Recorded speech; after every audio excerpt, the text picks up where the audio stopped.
Hashem, we're able to learn every day. Most of our learning, we should have this in English immediately. Okay, we're going to start today Lamed Zayin Amud Aleph. What is that? 8 lines from the bottom, 9 lines. The Gemara starts Shnemar Lo Ya'asan Anish Yanish V'chulu. Yeah, it's a quote from the Mishnah. The Mishnah said that if someone rapes or seduces his own daughter, or his granddaughter, his wife's daughter, or granddaughter, so then he doesn't have to pay the fine. Why? Because he has a death penalty. And the rule is that you don't get the death penalty. A person doesn't get the death penalty and have to pay money. And what's the source for that? It says when 2 men are fighting and one of them hits a pregnant woman, so if the woman doesn't die, then then he gets the monetary payment for the offspring, for the fetus. However, if she does die, then he doesn't have to pay that. See, because you don't have a monetary payment together with the death penalty. Well, the Gemara says, is this where you want to learn it from? But we have another source for this. We learn it from somewhere else. When it comes to giving lashes, it says that he gets lashes for what he did wrong. He only gets punished for one of the things he does wrong, not for 2 things. Well, we're understanding that could have been a source that he would only get lashes, but he doesn't get any other any punishment along with it. The Gemara says, well, notice that there was a difference here. Kidei Rishasai was the lashes. Here is a death penalty. We have 2 verses. One is V'lo Anish, if there was no accident, that means the women didn't die, then he has the monetary payment. That tells me that if she does die, it doesn't. That means death, capital punishment with monetary payment doesn't go together. And Kedei Rishasi tells me that Malkus doesn't go together with money. Okay. 2 sources for 2 halachas. Same point of the halachas. But nevertheless, there's 2 different categories. Both are necessary to tell me the yashmin and misamam, because if we just tell me the death penalty together with a monetary payment does not go together, because look, there's such a strong punishment. The life is being lost. He's not gonna have to pay the money as well. But if it's just malchus, he's not dying. He's just getting lashes. Maybe you can do both. Maybe he should have to pay as well as the lashes. Yashmin and malchus and mammon. Maybe if it would just tell me malchus and mammon, and over there you don't get the. See, whenever we do this, we set it up in a way that if you would do it the other way, then you would only need one of them, right? Because we just set it up. But the bigger chiddush is malchus and mammon don't go together. I would have understood that misa and mammon doesn't go together. So that's such a severe punishment. He doesn't have to pay the monetary fine. But malchus and mammon, lashes and money, maybe he should have to pay. And so the Torah tells me that he doesn't. Once the Torah tells me that he doesn't, then I would have known misa mammon for sure he doesn't. It doesn't even need to say that. Now we have to go the other way and give it another logic. The other way goes like this. If it would only tell me malchus and mammon, I could have said that the prohibition that he violated wasn't so severe.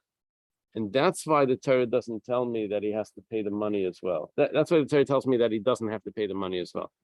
Aval misa mammon, but if it's a capital punishment, then the prohibition that he did was much more intense. The Chamrei Surei, say Malaya would say that over there he does have to pay the money together with the capital punishment because the prohibition that he violated was worse.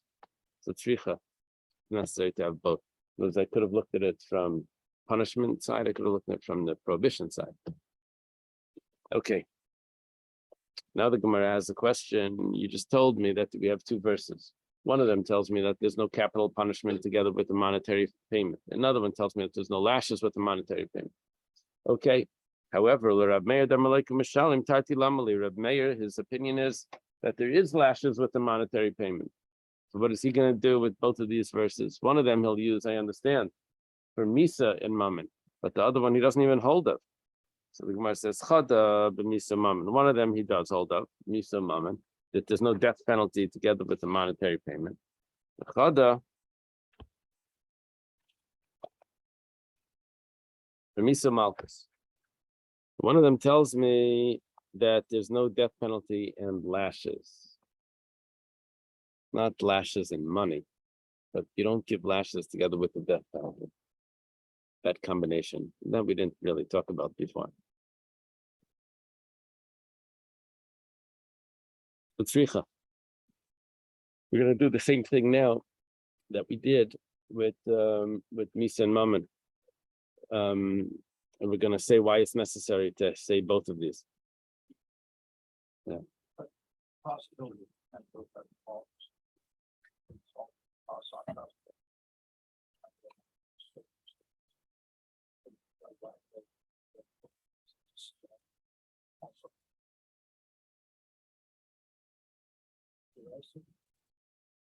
What would the case be that there's a Misa and a Malchus?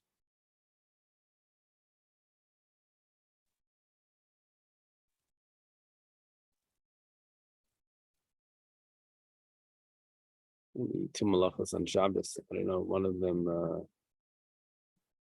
Where would the Malchus come in? Shabbos is Misa.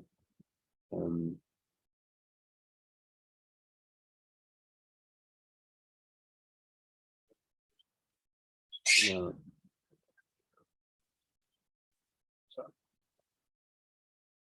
He carried tray for food in his mouth on Shabbos and swallowed it. And you have to make a combination of something. Yeah. So tzricha, it's necessary. Yashmin and miso mama. If it would just tell me death penalty and money, that was the first verse. Because one of them is you don't do both. Why? Because one of them is his body gets punished. The other one is money gets punished. He has to pay. So Le'avdin, we don't do two punishments in two different categories. Abel Misa Malchus, but maybe Misa Malchus, both of them are in his body. Ema Misa Richti. We would just say, well, it's just one long death penalty. We start lashing him, and then we kill him. It's all one death penalty. Maybe we could do that. Well,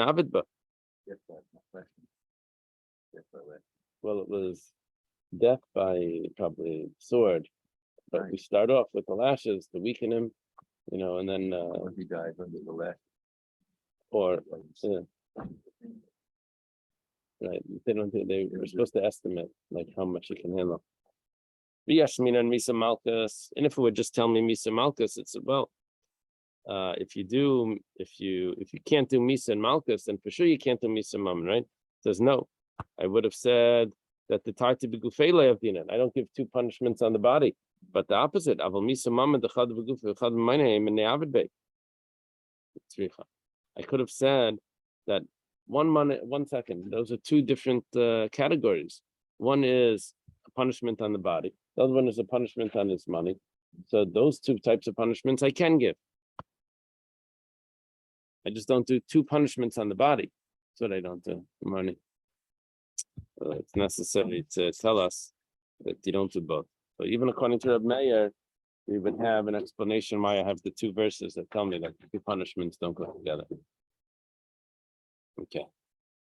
Taisus mentions that according to Reb Meir, you introduced a new category here.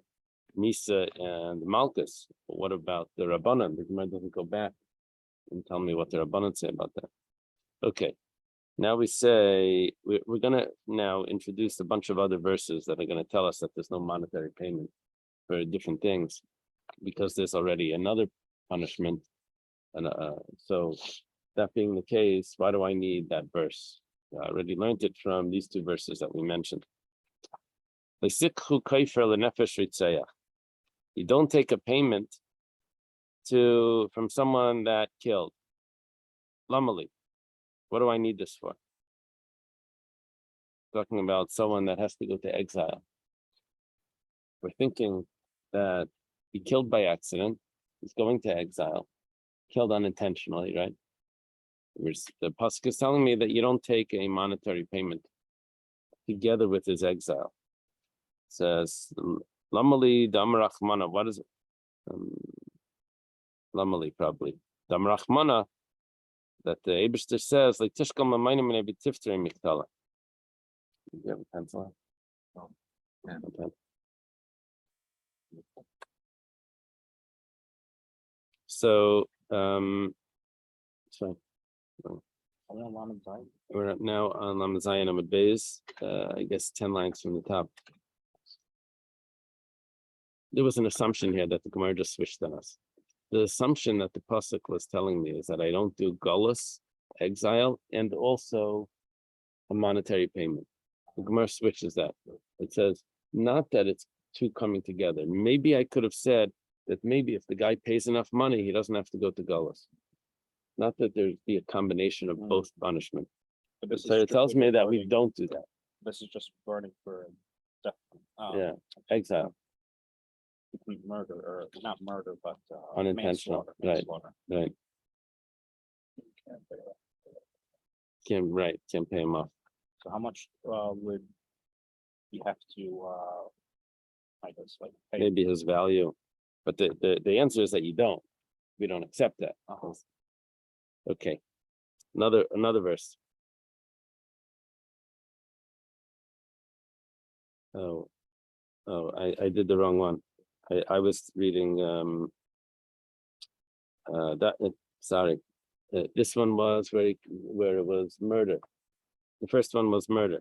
That you don't do both to them. He doesn't get killed and he doesn't pay. You don't do both. And then the Gemara answers that no, we're talking about that maybe you should pay instead of getting murdered. Okay. Now the Gemara says you don't take the payment from someone that has to run to the Ari Miklat Lamali. The Gemara says this is the answer, that we don't say that instead of going to exile he could pay. Okay. Betray Krai Lamali. Why do I need those two verses? They seem to be telling me the same thing, that you don't get out of the punishment by payment. But it says Chad b'shegil, Chad b'mezid. One is unintentional, one is intentional. It's necessary to tell me both. The Yashmin and Mezid, if it would tell me just that the person that's getting the capital punishment can't pay his way out of that, Mishum de Chamri Suri. Well, he did a big prohibition. We're not going to let him pay his way out of that capital punishment.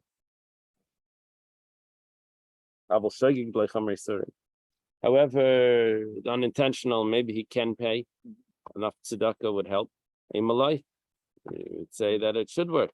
The Yashmin and Shagig, so the Torah has to tell me that it doesn't. The Yashmin and Shagig, if it would tell me Shagig doesn't work, then for sure the Mezid, right?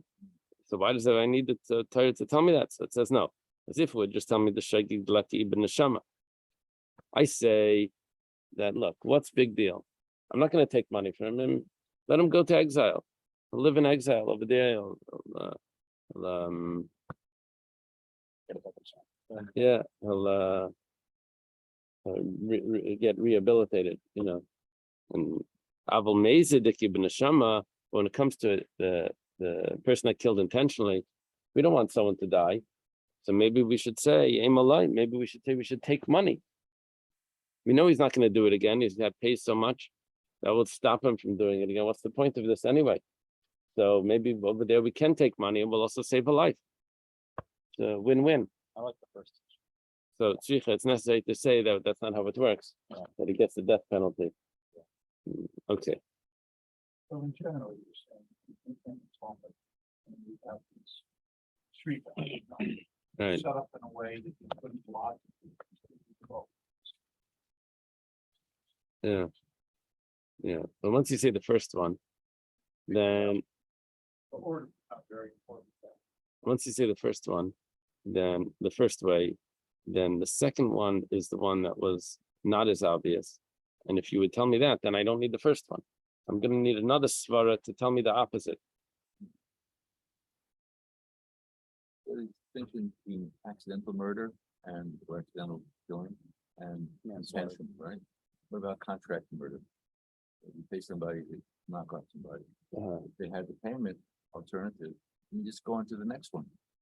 Pay the penalty and you get a new contract because somebody else. Right. Right. But it turns out that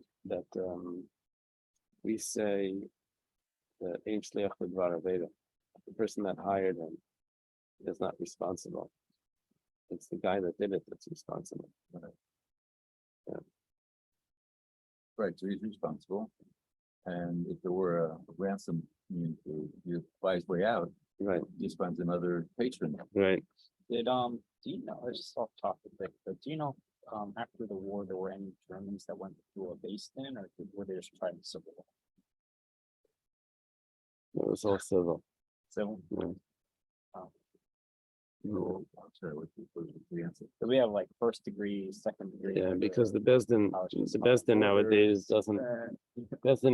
doesn't do capital punishment. It Oh, was okay. all the civil law. It was all- Okay. No. Some of it was in Israel, but okay. Who does? It doesn't do capital punishment, he does. Yeah, thank God. La'aretz, we quote another pasuk. La'aretz la'ichupa l'dam asher shufach ba kim b'dam sheifchei. Lamali. This pasuk is talking about the Egla Rufa, right? The earth will not be atoned for the blood that was spilled in it, only with the one that spilled the blood. Why do I need that pasuk? Because what it's saying is that the person cannot pay, the murderer cannot pay his way out of capital punishment. Does somebody here think that it means both? No, I think it means now we already established that there's no both. Now, then we had another verse that says that he can't pay his way out of the death penalty. So now, if that's the case, then why do I need that he can't pay his way out of the death penalty? So it's necessary likiditanya. We have a brisa that says like this: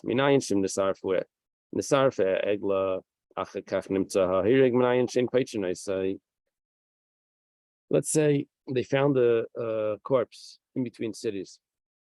They don't know who killed him, so they have to measure the city that's closest to it, to the corpse. They find the city that's the closest to it, then they have to bring this calf down and they break the neck of the calf there, and the elders have to make this statement, and it's to be by a valley that was never plowed. So let's say they did that whole process because they didn't know who killed this person, and then they find the murderer. Maybe they can say, well, we already did the process, so he's already exempt. Maybe he's already atoned for because of the Egla Rufa. So it says, how do we know that we don't say that? There's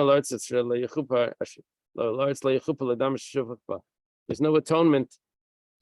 Even the Egla Rufa doesn't atone for this person. He has to be brought into court and get capital punishment. Or whatever, because he wasn't warned, I guess. Or maybe he was warned. Yeah, The you witnesses need just showed up.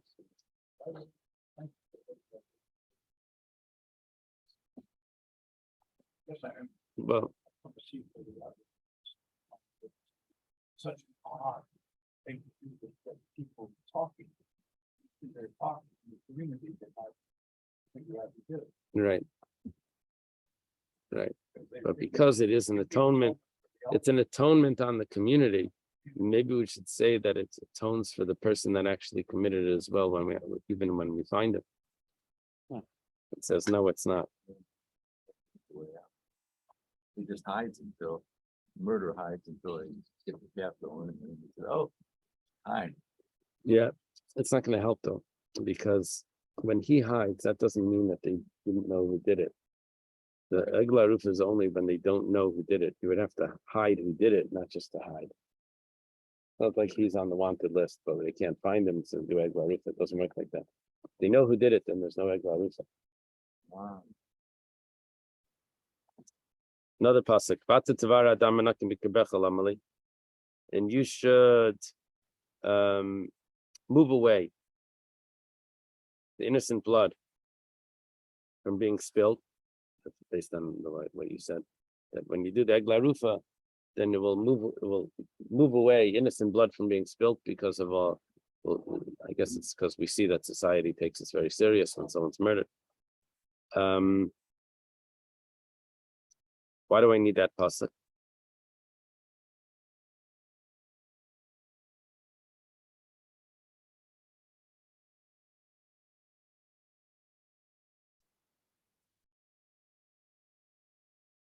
I'm not sure what I know already that it's saying. Says that's necessary to teach that which is taught in the Braisa. Yeah, I know, but what was the question before the answer?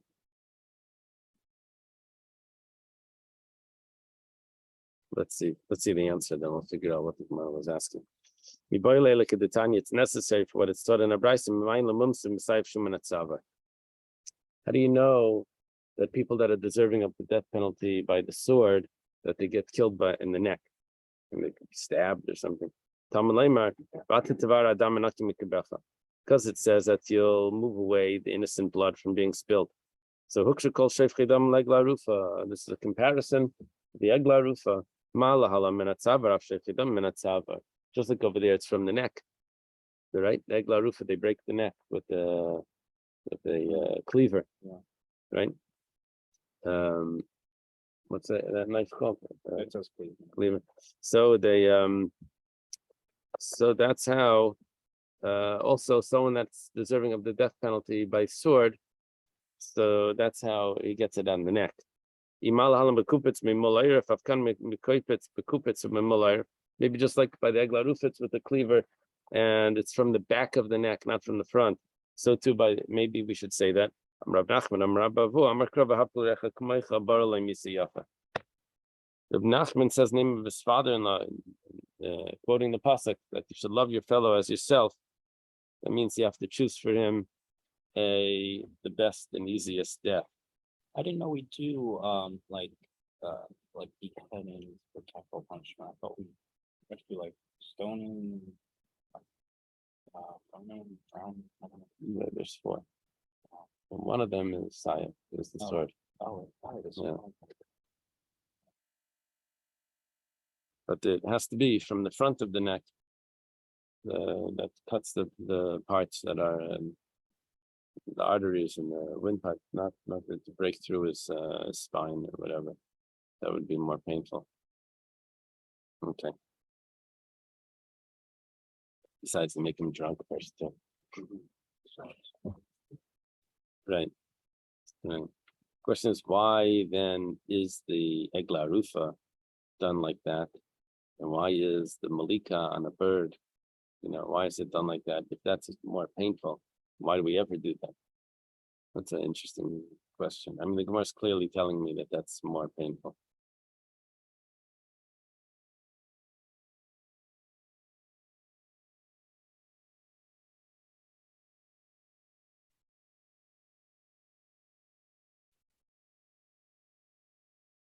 This just points out, but once we have this, then why do we need to tell us that it's connected to the egla rufa?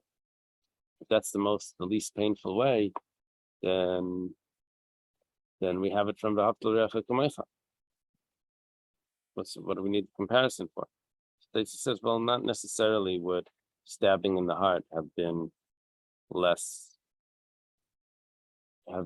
more painful than cutting from the neck. First, we have to know that it's from the neck. Now, from the neck itself, which side?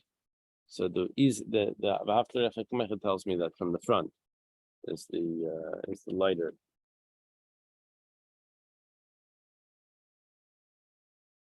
Yeah, sometimes people say about shchita, oh, that's the least painful. That's the least painful way from cutting from the neck. According to the Kesubos, there may be other ways that are I hear that would also be less painful, but on the neck, this is the least painful way. I think like one of the most famous ways of I guess like slaughtering is with an air gun. That's what I heard from someone. They do that sometimes with pigs or something. Air gun to the brain. Yeah. Uh-huh. Yeah. Because I read that sometimes like when like, your head's like severed from the rest of the body, you can still like feel pain for like, I don't know, a couple seconds, you know, because just imagine your body without your lungs, your heart, you still have some blood circulating in your brain. You know, you're not breathing, but you still feel the pain. Right. I think I what don't know. what That's they just what I always, hear. We really don't know. I think they always understood. It would be hard to do those tests, although they can Yeah, you because put they can wire see it up with different scans. things.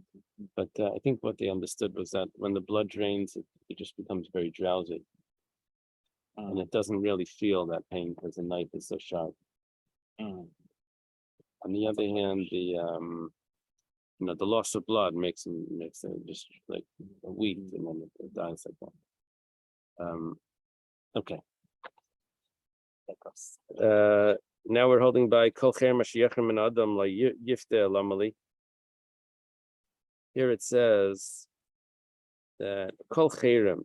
Cherem means anything that's dedicated, but it turns out that it's actually referring to anyone with the death penalty.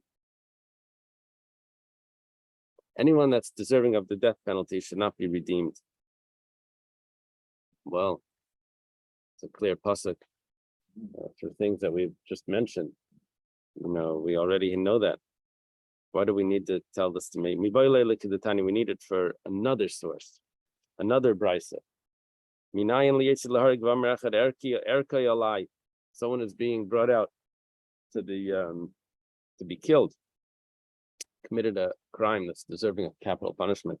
And someone shouts out from the crowd. It doesn't have to do that, just making it dramatic. He says, I dedicate this person's value to the Beis Hamikdash. Okay. The value, the erech, that value is based on the person's age and the gender, right? It's not based on what his value is as a slave. He doesn't have much value as a slave at this point. He's about to be killed. But the value of that erech, that exists. So maybe that should work. So it says, Minayin shlayamar klum. How do you know that what he said is nothing? It says, well, snema kol cher mashiachim and adam layifta. Any cherem, any dedication that's from that's a sheyechem and adam layifta should not be redeemed. I guess what it means is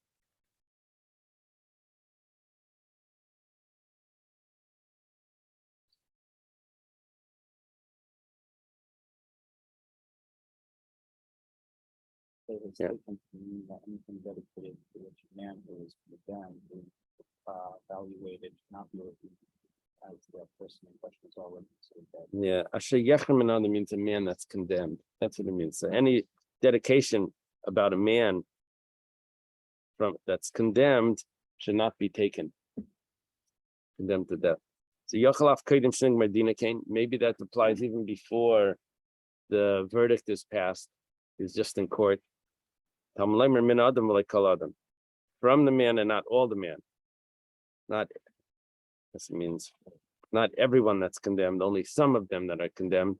That means only after the verdict is out. Now, it turns out that this is not so clear because there's a machlekes about this. See, since the valuation, the erech, is not according to the person's actual value as a slave, but he says nerach nishadam of ksuvim. It has an automatic value just based on his age. So why should it matter what's going to happen to him tomorrow that he's going to be brought out to death? Fact is, he happens to be 60 years old or whatever, he's 30 years old, whatever it is. He's going to have that value. Could be a man or a woman, right? Certain value. It's a set value. Hi, kolcher mayavidlei. What does he do with kolcher? He holds that you actually have to pay it. So this pasuk can't be telling me that you don't pay it. So miboyle like the Tanya learns for what I was taught in the Brisa. Rabbi Shmuel ben Aishor Rabbi Yechim ben Barka Imer Rabbi Shmuel the son of Rabbi Yechim ben Barka Torah. Lefishim matzin l'mumsim midei shemaim shneis mamonus kapelem. We find that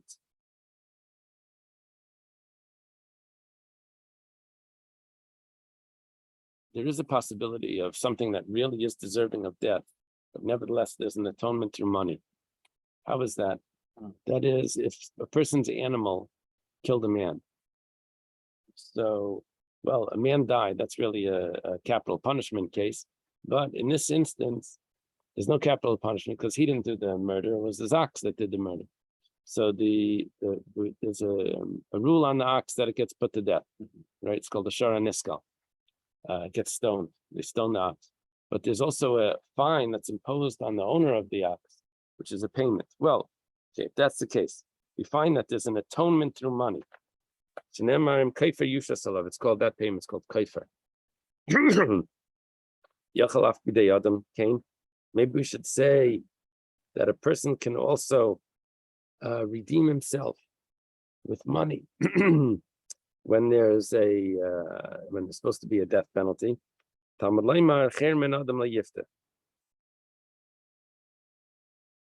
comes to teach us that there's no such thing. He can't redeem himself with money.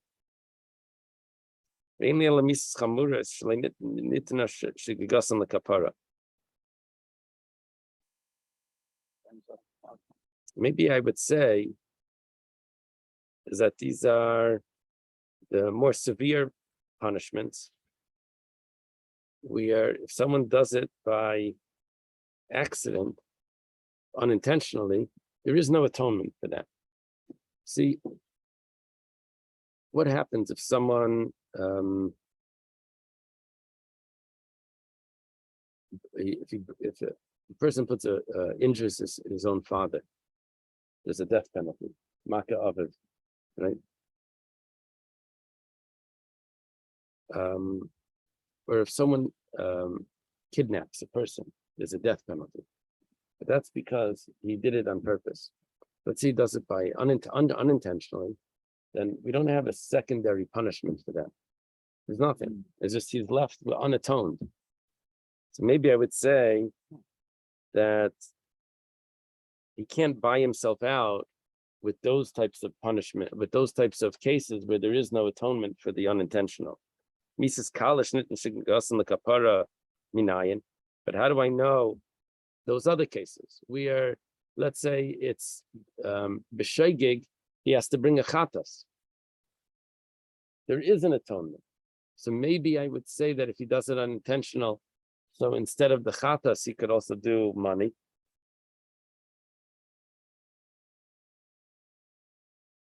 Or let's say someone that murders, he has an atonement for the unintentional. He goes to exile. Talmud Leimer Kol Chayrim comes to tell me this pasuk Kol Chayrim tells me that there is no redemption for someone that's condemned.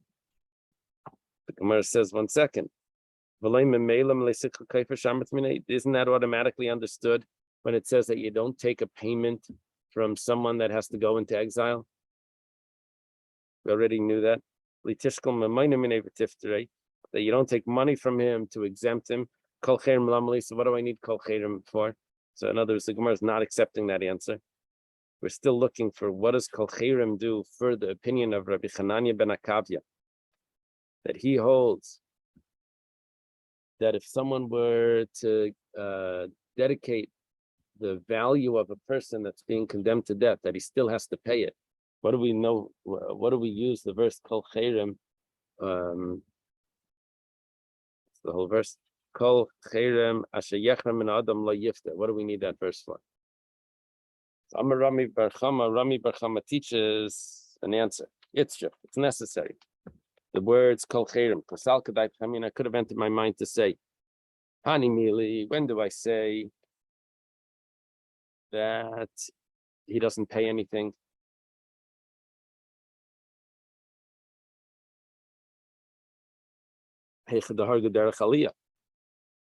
There's this concept of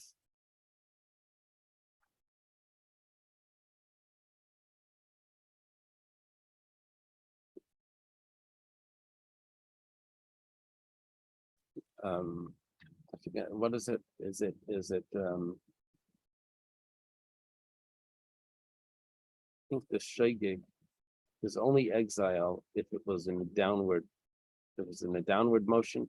If he was, that difference had to do with when he's rolling something on the roof, there's something and it falls off. If he's rolling something that's rolling down or rolling back, It also, I think, has to do with when he's lifting it backwards or going forwards. Also has to do with if he's going up the ladder or going down the ladder. All of those accidents, only in the downward motion is the chayiv gullus. Now the Gemara is saying, maybe what it means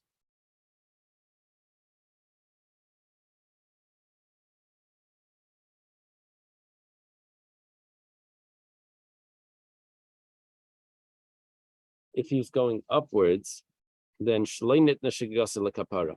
Over there, in those cases, the shogeg does not have a kapara. If he does it b'mezid intentionally, so it doesn't matter which direction he does it. If he was shooting his arrow, I mean, he killed intentionally. It doesn't matter if he's shooting up or down, right? That's an intentional murder. So then, if he's shooting upward, or he's doing something in an upward motion, he's killing intentionally. So now we compare that back to if it was unintentional. Now over there, it turns out that there is no atonement. So that would be a case. There is no atonement for the unintentional. So I would say no atonement for the unintentional. Right, is left without anything to do to how to resolve his sin. He doesn't go to gullus because it was in an upward motion. He would only go to gullus if it was a downward motion. So if it was done in an upward motion, so then I would say that if that's the case, then you can't take the monetary payment either. I could say, in other words, I could have used the pasuk of Leisikhu Kaifer to tell me that it's only referring to the case of the upward motion, but not in the case of the downward motion. I could have thought that maybe because there would have been an atonement if it would have been unintentional, so therefore there should also be an atonement of money. So Kamash Malan, Kol Cherem, that we don't say that. We just say downward has like different rules because it's background gravity. It's just one. I guess it's considered more of an accident than downward motion. Upward motion, maybe you should have been more careful as it's going up, or maybe the opposite. Should have been more careful as going down. So it falls into the category where he's deserving of the punishment. Amalei Rava says to Rami Bar Chama, they were their friends. Right? They were both students of Rav Chisda. He says, what are you talking about?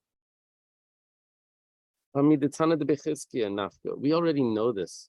We had this a few days ago. We have a Tana de Bechizkiya that over there it taught. The Tana de Bechizkiya, Maka Adam Maka Behim. That if someone hits an animal or if someone hits a man, and it's those two are compared together. Ma Maka Behim Alech Lakta Bin Shegel Meza Be Miskavan Lasena Miskav Me Der Chidl Der Chalil Apach Maman Alchayv Maman. Just like when someone kills an animal, it doesn't matter what direction he went. He killed the animal upwards or downwards. It's intentional. Intentional, he always has to pay. There's always a there's always a monetary payment for the damage to the animal. So Afmaka Adam, also when it comes to man, like Tachlik by Ben Shegel Mezbin, Miskavan Sin Miskav Miderchi, you read the Derech Aliyah, Lachayv Maman Al Paichim Imam.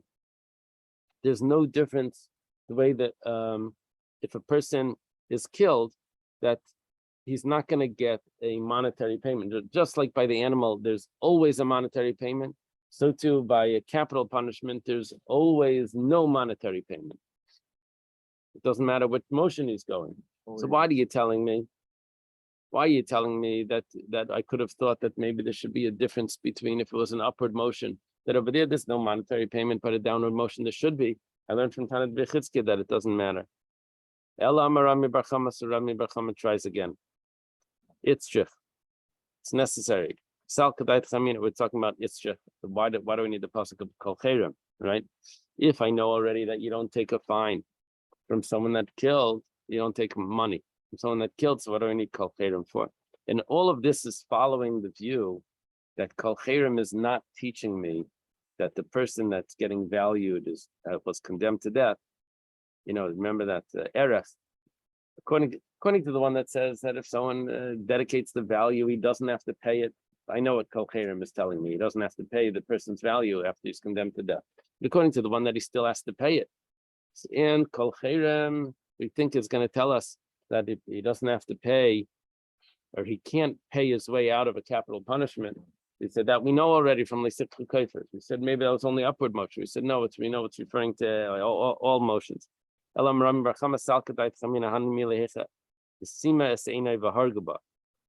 Rather, maybe it was talking about that a person doesn't pay money if he blinds a person, and when he blinds the person, he also kills him. He doesn't say, well, you know, he stabbed him something, let's say through the eye, and they ended up, killing him through that. So we don't say, well, he also has to pay for the eye, right? We don't say that. But let's say he actually did blind him, but then afterwards he stabbed him in the heart or something like that. So maybe then you should have to pay for the eye. Kamash Malana comes to tell me, kol cherem, anyone that's condemned to death doesn't have to pay.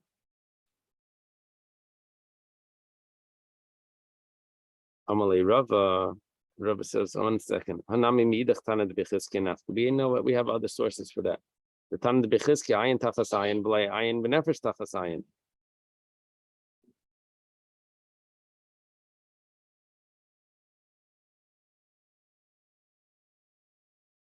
Yeah, Tesis points out, by the way, that this was all psukim that we had before. What about below yasin, that if there's a death penalty, he doesn't have to pay, that we had in the Mishnah?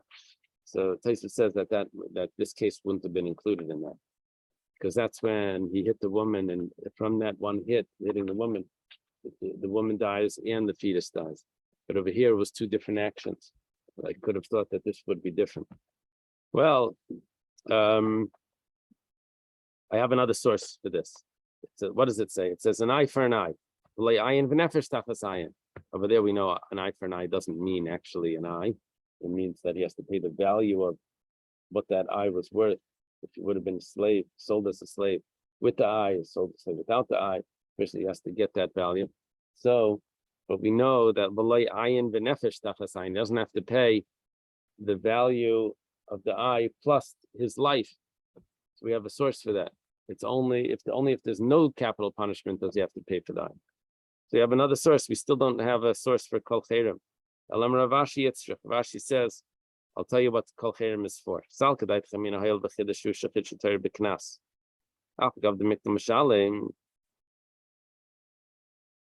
I could have thought, what's a knas? Knas is where the person wasn't damaged. It's not that you're doing some sort of restitution here. It's a fine that's imposed on the person. Could have thought because that's a chiddush, that he has to pay a fine like that. It's a decree. I could have thought that even if there's a death penalty, when it comes to a fine, that he has to do. Kamash Malan kol cherem, that he doesn't have to pay the fine either.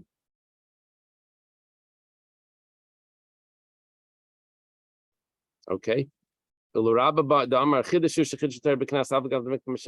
Rabba says the opposite. Rabba says that not kamash malan that he doesn't have to pay the fine. According to Rabba, he actually does have to pay the fine because the knas is a chiddush. That was Rabba's din. That the knas is a chiddush, and even though there is another punishment over here, but he still has to pay the fine because the knas is the chiddush. So hi kol cherem, so what does he do with kol cherem? Kol cherem is telling me that he shouldn't have to pay, and according to Rabbi, he does have to pay. My answer is very simple. According to Rabba, the Rabba is going to go like the other opinion that says that if someone is being taken out to be killed, and someone shouts out and says, I dedicate his value. So according to Rabba, he doesn't have to pay it. That's the first opinion. Where do we know that from? From kol cherem. Our whole discussion was according to Reb Chanani ben Natavia, and according to him, he does have to pay it. We didn't know what kol cherem was being used for, so we found out what it's being used for. The problem is that won't work according to Rabba. We said, don't worry, according to Rabba, we'll go like the other opinion. Yeah. The Gemara could have taken this further, and it could have said, well, how does Rabbah understand Rabbi Hanani ben Akavia? But it just drops it over here. Okay.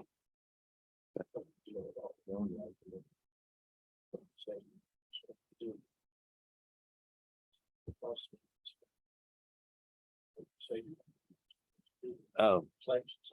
Uh-huh. Right. Right. Well, that's because it wasn't a real person. It was a condemned person.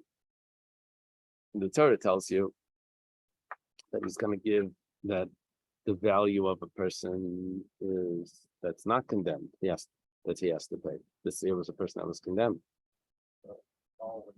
Right. Oh, a condemned person can't make a vow. Not that he can't make a vow. Someone tried to take the value of a condemned person and dedicate that condemned person's value. So that doesn't matter. Okay. Nara, a new mission. Nara Shinisarsa, Shiniskarsha. Was a young girl. Nara's in between 12 and 12 and a half. That she was betrothed and then she's divorced. Well, what happens is that she leaves her father's domain when she's divorced. So if there would be a fine, then it would probably end up going to her. But it's a question if there's even a fine at all, because she was married once. No, she wasn't really married. She was betrothed. So Rabbi Yosef Glili Amein la knas. Rabbi Yosef Glili says there's no knas for her. And Rabbi Akiva Yesh la knas latzma. Rabbi Akiva says that there is a knas, there is a fine.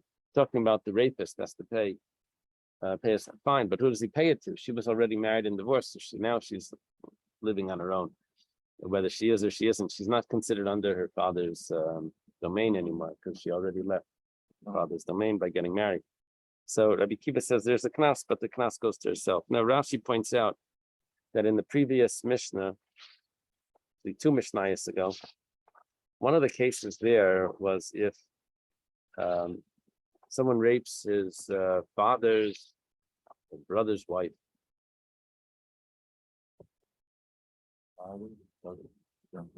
His aunt.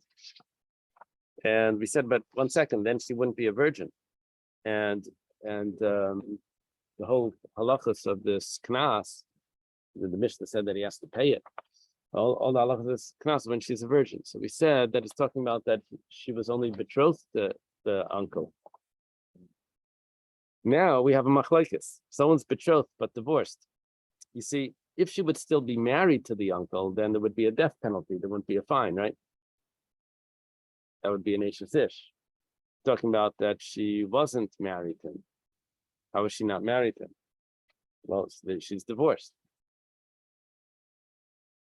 And he's not allowed to marry her because it's his aunt. His aunt can't marry the aunt. She's not a Nara. She's a Nara. Yeah. She's a Nara, yeah. The answer's 10 years. She's 12 years old, yeah. So what happens now, according to Rabbi Yosef Glili, it's not going to work because she doesn't get a knas because she was betrothed and divorced. Rabbi Yosef Glili says there's no knas. Well, Rashi says that Mishnah is following Rabbi Akiva's view that says there is a knas. Okay, that was easy. Gemara says, my time with the Rabbi Yosef Glili, what's the reason for Rabbi Yosef Glili? The Rabbi Yosef Glili says there's no fine that's paid to the girl that's raped if she was betrothed and divorced. Amakra Shirley Rasa. Pasuk says if she wasn't betrothed, so then that's when you have the fine. Arsa in laknas. Very clear. Just 1 second. Small. Yeah, I'm in the middle of this year. What can I do for you? Okay, you're on the same flight with the other Bacham, and you have an aisle seat, and you have a kosher meal. That they'll give you at the airport. Oh, when you go to the airport, you go to the counter, they'll give it to you. When you drop off the bags, you'll see there'll be a line, you'll have to go. Maybe I'll go with them, maybe. Oh, isn't that nice? My father will go with you if you want. Oh, no, he's going with the guys. Okay. Okay. Okay, Shmuel, I'll talk to you later. Okay. Okay, bye.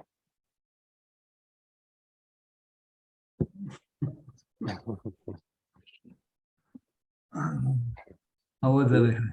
Yeah, he's going with the van. So I don't know Uh, when they leave. I don't know what time they're leaving. I don't know why. told me he's leaving on the 7 o'clock plane or something like that. Oh, So they'll probably leave at maybe 4 okay. the airport, or maybe even 3. Okay. A lot of people going home tomorrow. Oh, okay. Okay, fine. Back to the text. Yeah. So he has a source. Says that she wasn't betrothed. But if she is betrothed, then there's no fine. It says clear. Basically, it's clear pasuk. Problem is now, well, what does Rabbi Akiva do with that? Rabbi Akiva, Asher le'arasa la'avia, ha'arsa la'atzma. When do we say that the fine goes to the father? That's if she was never betrothed, then it goes to the father. But if she was betrothed and divorced, then it goes to her. That's his way of understanding that pasuk. That the father gets the fine if she was never betrothed. Rabbi Yossi clearly says that means that if she was betrothed, then there's no fine. Rabbi, She did not have a fine. that's Rabbi Yossi. Yes. And comes along Rabbi Kiva and says, if she was not betrothed, then the fine goes to the father. And if she was betrothed, then the fine goes to her. Okay. The Gemara says, 1 second.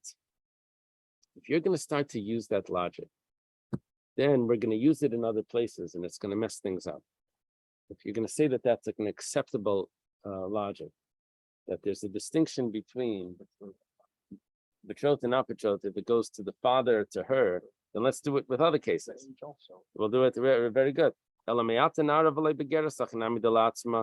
it says nara but not a begeres, I'll say, well, a begeres gets it, the nara goes to the father, the begeres gets it herself. Begeres means 12 and a half. She gets it. Maybe we should say that. We learned before that begeres, there's no fine. And then let's go further. It says that she has to be a virgin for there to be a fine.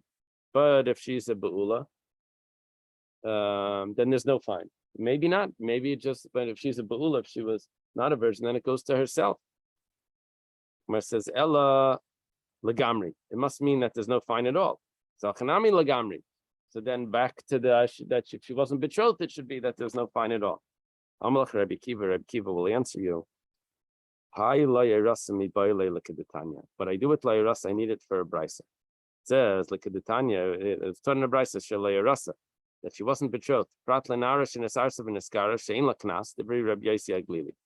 Rabbi Yossi Aglili's view is it's coming to exclude a girl that was betrothed and divorced. She doesn't get a fine. Rabbi Kiva Imer yesh laknas knas lavia. She gets a fine, and the fine goes to the father. This is a problematic brisa because it contradicts our Mishnah. Our Mishnah says clearly that Rabbi Kiva holds the fine goes to her. Now we're saying the fine goes to the father. But I didn't nice him, and I'll prove it to you.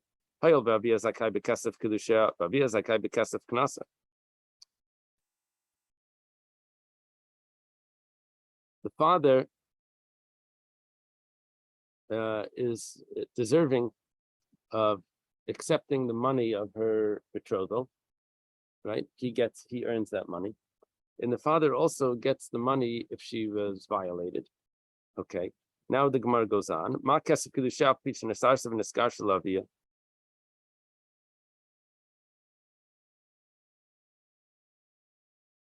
If she were to get remarried, this I didn't realize.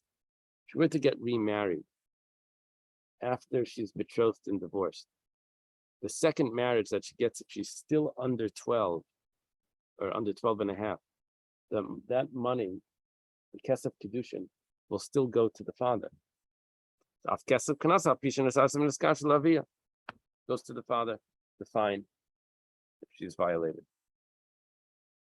Imkain Mata Malema Shelei Rasa. Then why does it say that if she wasn't betrothed? Rabbi Yosef Glili's proof says, well, Mufna, you're right, that's extra. And what that word, those extra words, it's coming to teach us, we're supposed to learn something from it. Gzeir Shava, it's called the verbal analogy, right? Gzeir Shava. It says it in this place, it says in another place. Nemar Kan Ashelei Rasa. It says she wasn't betrothed here. Nemar Alan, it says over there, Shelei Rasa, that she wasn't betrothed. What's over here and over there?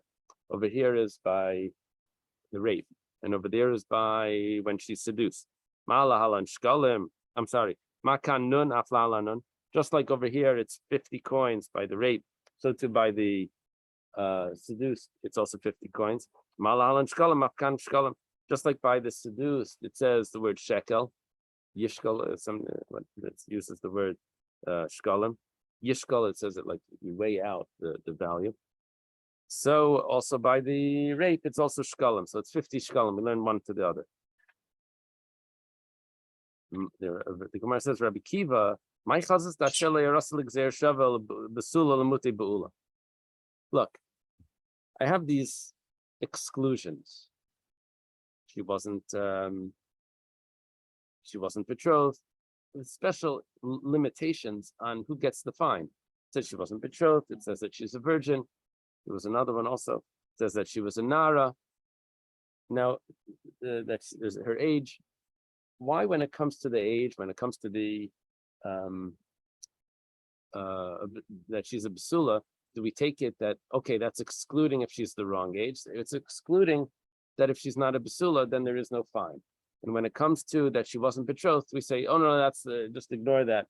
That's just telling me another limit of how much money you have to pay. Say that the ksuba is like twice as much if she is psula? Yeah. So can that be applied also for? Yeah. For her? Yeah, that's exactly what the value is. They're paying the value of that ksuba as well, like what the loss is. So, let's say it's just the opposite. Returning to page this. Maybe it's just the opposite. Maybe the basula is not really significant, even if she's a bula. That's just teaching me Gzeir Shava to tell me to Einis and Mefata that the amount of money that gets paid. And really, there should be a fine also for a bula. And we should be excluding a woman that's been married, like Rabbi Yosef Glili does. Where it says, I get what you're trying to do, but mistabra, it's more logical. That she wasn't betrothed. That's the one that's the Gzeir Shava. That's the one that's not, shouldn't be used as an exclusion. Why? Because I'm still able to call her a Nara that's a virgin, even though she was married or not. The Gemara says, 1 second. Adarab, on the contrary, Besula Gzeir Shava. Sharei Ani Kairba, Shelei Arasa. Like what that was like an arbitrary term that okay, so the fact that you can call her a Nara Besula, that means that the fine goes on her even though she was betrothed and divorced. But the fact is, you can't call her someone that was never betrothed. It says Mistabra, it makes sense. It's a difference if her body was changed. It means if she was not a basula, or if she's not the right age, then the body is a different. It's been altered, as opposed to if she was betrothed and divorced, then nothing. Her body is the same, and so the fine should still be there. Now the Gemara. Okay, so that was our logic for Rabbi Akiva. Rabbi Yosef Glili was more direct. The only problem is with Rabbi Yosef Glili, high svarim minale. Where does Rabbi Yosef Glili know that there's a Gzeir Shava, that there's 50 coins that have to be paid, 50 shkalim? He doesn't know that because he used Ashelei Rasa to tell us that if she was betrothed, that there's no fine. He doesn't have the Gzeir Shava. Kumar says Nafkalei Mid Tanya, he learns it from another brisa. says Kesef Yishkol Kamayar Basulis. It says that he weighs out the money like the value of the virgin. That the value of the virgin is like this, and this is like the value of the virgin, which means that it's shkalim, and it's also 50 coins. Yeah, I think so. The payment of or something.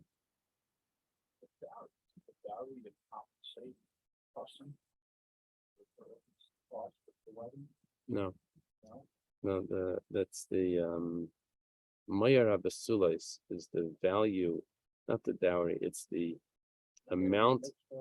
It's the amount that you would have to pay for the basulam. In other words, what the ksuba would cost, which means what's the rapist have to pay because he took away that value. And now we learn that it has to be shkalim. Okay. Well, it was really 50 shkalim. How does that turn into Masayim says? 50 shkalim. If every shekel is 4 zuz. No, so it's 200 zuz. 200 zuz, which is 50 shekel, which is 50 shekel. This 4 zuz, a zuz is like a quarter, and a shekel would be $1. So when we say that it's $50, it's 200 quarters, 200 zuz. So in the ksuba it says, So the zuz is like the cent in a way, and then yeah, shkalim is like yeah. the pound. Yeah, I mean, I don't know if it really, you can buy milk like that, but that's its purchase power, but that's, yeah. Okay. So now we go back to, we had a contradiction that we mentioned in the words of Rabbi Akiva. We have a Brisa and we have a Mishnah. Kasha de Rabbi Akiva. There's a question, Rabbi Akiva and Rabbi Akiva. Which rabbi?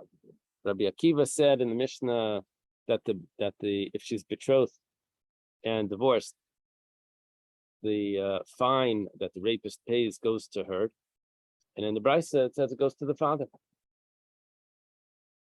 My answer is Trei Tanai Alib de Rabbi Akiva. Well, there's 2 students according to that learned different things from Rabbi Akiva, and that's why they're saying it like this. I don't know what that means. I don't know if that means that Rabbi Akiva taught it at different times of his life and he taught it differently. I'm not sure. You have to say that the sages were learning as they were living, and they were changing their mind, Yeah. changing opinions. You have to say that. Same is true, I think, with Rambam too. He made, possibly right, in one way, and then later on he changed it. right, in different works. You have to say that. I mean, we have even Mishnayos that are. The Gemara says Rebbe Bialdusa. I remember this. The Rebbe, when he was younger and when he's older, was different. Yeah, that's right. That's a good point. Yeah, and over here we don't know which one was first. Right, right. But it doesn't tell it to me like that. It's interesting. When the Gemara says Trei Tanai Alib de Rabbi Akiva, what does that really mean? Let's say it means that he taught one student when he was younger, and then he taught another student when he was older, and they're quoting it now. If that's what it means, then I would expect the follow-up of, well, which one was taught later, right? I would expect that follow, and then we'd try to prove it somehow. But the Gemara usually doesn't ask that. And that would be my question. Here in the corner, Right. There's a contradiction between Rabbi Akiva and another two. Okay, Doesn't and the tell Gemara us that. answers. So in the Mishnah, you ruled that the point. Right, jump to the answer. Two. Okay, so these are conflicting traditions of two Tannaim in accordance with the opinion of Rabbi Akiva. Right, so I'm asking on that. When it says these are conflicting traditions, Yeah, according to Rabbi Akiva, it doesn't mean that Rabbi Akiva taught one when he was younger and one when he was older. And if that's the case, then why doesn't the Gemara ask, well, which one was taught later? Okay, I guess I don't have to know everything. This is one of the things I'm not sure about. Bishleim, Rabbi Akiva, the Masnisen, Layasi Gzeir Shava, Rabbi Akiva in the Mishnah, the Gzeir Shava doesn't come along. Umafkale Lakrami Pashta Lagamri. What did the Gzeir Shava do? We had a way of doing the Gzeir Shava. Rabbi Akiva in the Mishnah would say like this. It says, Asher la yarasa, that she wasn't betrothed. Turns out that Rabbi Yosef Glili says that means that there's no fine if she is betrothed and divorced. Rabbi Kiva says no. It just means that there's no fine to the father, but there's a fine to her. She gets the fine. But then you could say that about the Basula and the Bageres, you could say the same thing. So no. Basula and Bageres, those are exclusions. But Asher Rasa, that is a Gzeir Shava. And the Gzeir Shava teaches me how much money needs to be given. So I'm using a Gzeir Shava, but I still have a way of reading the pasuk that it doesn't contradict the basic pasuk that there is a fine. I'm just saying that the fine doesn't go to the father. Okay, so I have a way out. Elul Rabbi Kiva the Bryce, that's a Gzeir Shava, mafkame pasta legamri. It takes away from the pshat in the pasuk. Pshat in the pasuk is that there shouldn't be a fine, at least not the same sort of fine if she was betrothed. It says clearly that she wasn't betrothed. That's when there's a fine. And if it goes to the father, then what's the difference if she's betrothed or not? Amar Rav Nachman bar Yitzchak, Karibei Asher Loi Arusa. He's going to learn it that she's not married right now. That's when there's no fine. If she's married now, then you don't give the fine. Either way, he's going to have to pay a fine. It just depends. No, well, according to, yeah, he's going to have to pay the fine. So Rav Nachman bar Yitzchak says what it means is that she's not married now. She's not an arusa. Instead of she was not, she is not. The Gemara says 1 second. Arusa baskili. If she was, then there would be a death penalty. That wouldn't need to tell me. I don't need that I don't need it to tell me that there's no fine if she's married. That's what skila is. Skila is stoning. Well, no, I could have thought that maybe he has to pay because it's a knas. Remember, we had a thought like this. We said that because there's a knas, it's a fine. Maybe the fine is imposed even when there is a death penalty. The kamash malan that there is no fine. Gemara says, what about all rabba? Then why actually don't you pay if that's the case? Maybe you should have to pay. Because Rabbah holds that if there's a fine, you have to pay, even if there is a death penalty. Marianne says, well, according to Rabbah, Savalak Rabbi Kiva the Masnisin, Rabbah will just switch sides now. Rabbah will just follow Rabbi Kiva of the Mishnah that says that it's not talking about when she's married. It's talking about when she was married and divorced, that the father doesn't get the money, she gets the money. There are two approaches here. One approach is Asher Yarusa, that she's not married right now. And it's coming to tell me that there's no fine. Other approach is that she was never married. Not that she was never married, that she was married and divorced, betrothed and divorced. And so what about the fine? There should be a fine. There's no, well, yeah, there is a fine, but it goes to the girl, not to the father. Who gets the fine? Marianne says, it goes to the father. The Yeshayim, those that say some say Latzma, that it goes to her. Latzma, why does it go to her? But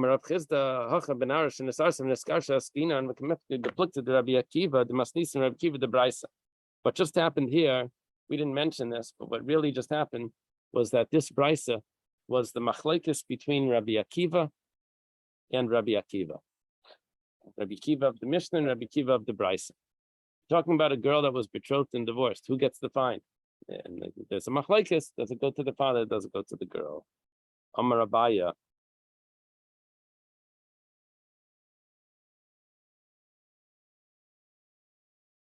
Abaya says, let's see if we can do this. Come on.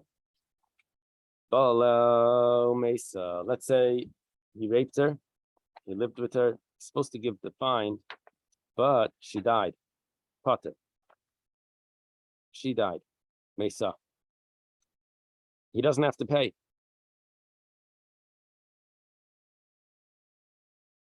She must have died not from his not from the rape. She died, whatever, she was sick, she died. He doesn't have to pay, not because of his punishment. In other words, we're not talking about here that he's getting a bigger punishment and therefore he doesn't have to pay. Talking about doesn't have to pay because she's not here. Well, can you say like you stole something from somebody and then that the victim passed away? Like Then you have to give to the inheritor. oh, okay. Over here, you don't have to. It says in the Torah that he has to give to the father of the girl, and he doesn't have to give to the father of the deceased. The Gemara says, "Milsa the pshit leila Abaya miboy leila Rava." What was so obvious to Abaya, Rava wasn't so obvious. He asked it as a question. The boy Rava's question was, "Yesh beger bekever or ein beger bekever?"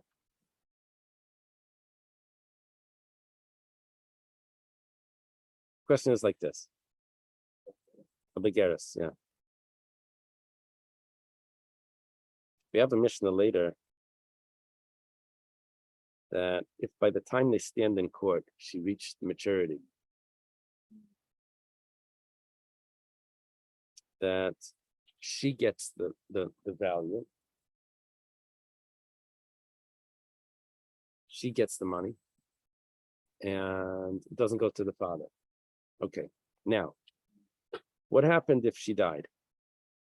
So, and her age is increasing, even though she passed away. Her body is not changing, but she's reaching the age of 12 and a half. Even after she passed away. Is she considered beggar? Does she become a begeris bekever or not? Now he explains what is the significance of this. Yesh beggar bekever u'debenahav. Do we say that there is bagrus in the grave, and therefore her son will now inherit this money? A dilma ein beggar bekever u'daviyahav. Or do we say that there is no bagrus in the grave and it belongs to the father, the money, because she's still, it gets frozen in time.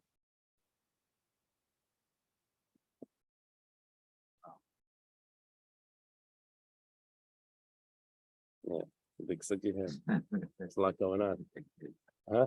If she ages in the grave or she's frozen when Right. she gets 30. Okay. Umi ma'abra. Problem is, how did she get pregnant? Yeah, where did this baby come from? So what's going to have to happen here is that, look, she had to have been a virgin when she was raped. We're talking about the knas. She passes away while she's still a child. There's a baby somewhere. Well, that could have been afterwards as well. We don't know what happened after. We don't know what happened afterwards. It could be, maybe she got pregnant from that rape, and she has a child. Maybe there was another relation afterwards. She has a child. Whatever the case is, by the time they get the court date, it's already she's already passed away, and now the question is who gets the fine, because she's now already 12 and a half. She passed away younger than 12 and a half. Court case. In between 12 and 12 and a half. And the court case was when she's over 12 and a half. Why do we add age after she passes away? Like, Well, we're looking to see who, she has a child that maybe we should give that child the 50 coins, or maybe the father wants the 50 coins. yeah, So it depends. If she's over 12 and a half, then those coins go to the child. Otherwise, the coins go to the father. But Tani Rabibi, as we say, how does she get pregnant? But Tani Rabibi Kamid Rav Nachman, Shalish Nashim Mishamshis B'moich. There's 3 women that are supposed to use or can use contraceptives. Elu and Katana Muberes Minika, a child, a Muberes, a woman that's pregnant, and a woman that's nursing. Katana Shematisavra Vitamas. We're concerned about the child that maybe she'll get pregnant and die. Muberes Shematasa Ubrasando. If she's pregnant already, we're afraid that she's going to get pregnant again, and it's going to cause the first fetus to become no features, no form. All right, Menika. What is it? The face will be pushed flat, right. Menika, if she's nursing Shematig Malaspina, maybe she'll get pregnant. She'll have to wean the child. We don't want that. We want it to be able to nurse as long as the child needs it. Ve'izuktana, what is considered a young girl that doesn't get pregnant, or that is supposed to use or can use contraceptives? We're only talking about in between 11 and 12. Less than this and more than this. She can have relations and there's no problem. Why? Under that, she's not going to be pregnant. Under 11, she doesn't get pregnant. And over 12, she can have a baby. Divrei Meir.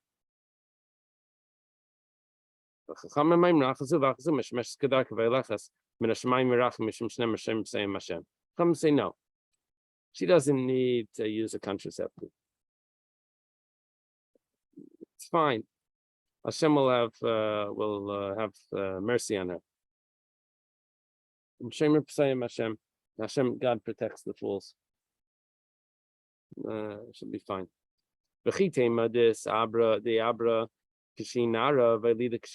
Maybe what happened is, you see, in between 11 and 12 was this concern that maybe she would die from the pregnancy. So before that, she doesn't get pregnant. In between 11 and 12, she dies from the pregnancy. But after 12, then it would be fine. So the Gemara says, well, maybe after 12, she got pregnant, she had a baby. The Gemara says, could she have a baby in 6 months? But Shmuel said there's only 6 months. In between 12 and 12 and a half is the age of Naras. And then at 12 and a half, she becomes a begeris.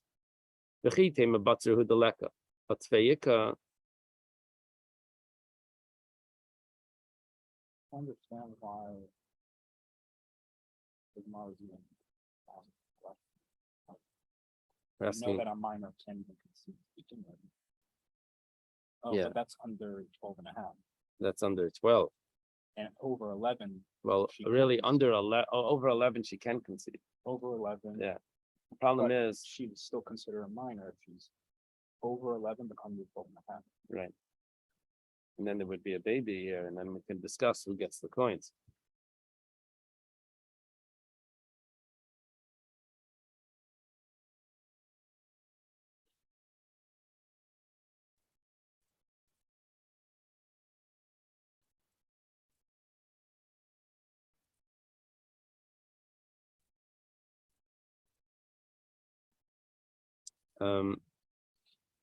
Maybe what Shmuel meant is that there's at least 6 months, but sometimes it could be more than 6 months. How would we judge that? By the hair, the pubic hair, I guess. That's how we would judge it. When she gets the pubic hair, then we would say she's a begeris. But that could be more than 6 months. Well, if that's the case, then we have our answer. Because there was a delay in her, but she didn't get it exactly at 12 and a half. She got it later. So then she could be the baby was born after 7 months. Fine. The Gemara says, Ha Ella Ka'amar. But he says there's only, Shmuel said, Ein Bein Nars Levargs Ella. There's only 6 months. Rather, the question that Rabbi had was like this. Yesh Beger Bekever Upaka Av.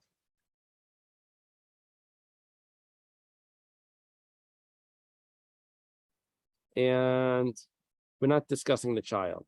We're discussing just does the father have a claim? When she becomes 12 and a half after her death. If we say that there is bagras in the grave, then pakav, then the father has no claim. He can't claim the money. Or maybe there is no Bagris in the grave, and the father still has a claim. She died when she was 12, before she was 12 and a half.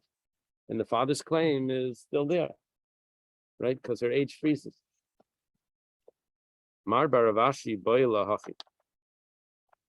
Mar Baravashi, his question was like this: Misa Isa Bagris, Ayen Isa Bagris. Does the death make her mature automatically or not? The Gemara says Teku. Rava me Abaya.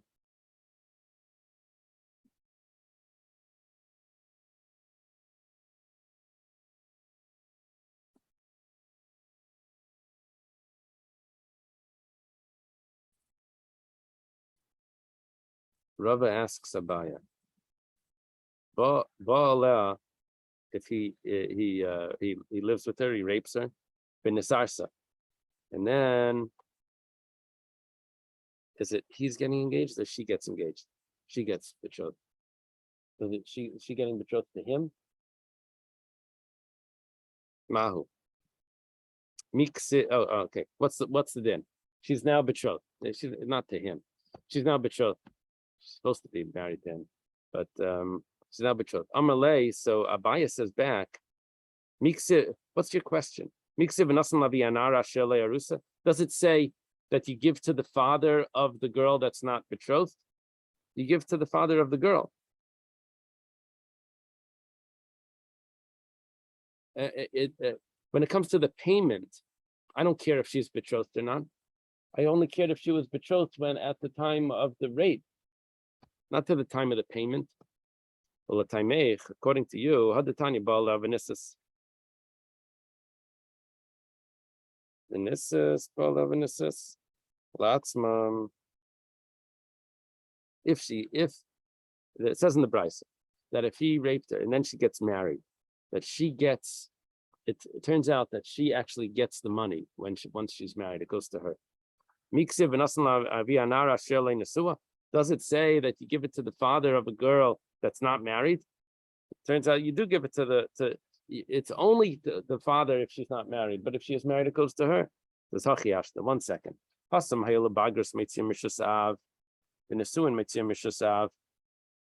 The Bagras, when she reaches maturity, she leaves her father's jurisdiction.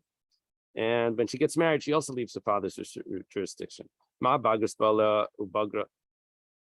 Just like by Bagras, if he lives with her and then she becomes mature, La'atzma goes to her. Afnesuin Bala Avenesis La'atzma. But also when she gets married, if he lives with her and she gets married, then it goes to her. That's what the rule. When if she reaches maturity, she gets the money. So if she gets married, she gets the money. But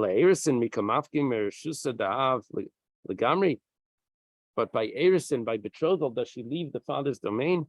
Hatanan, we have a Mishnah. Nara Marasa Uvia Ubaila Mefir Lanidara. If she's a Naira and she's an Arusa, she's still under 12 and a half, and she's betrothed. So her vows, who can annul those vows? The father together with the husband. So she's not really outside of the father's domain. And that's why the father should still get that money. That's what Abaya was saying. Okay, let's leave it over here. Wow. Have a good day, everyone. Shabbat Tov.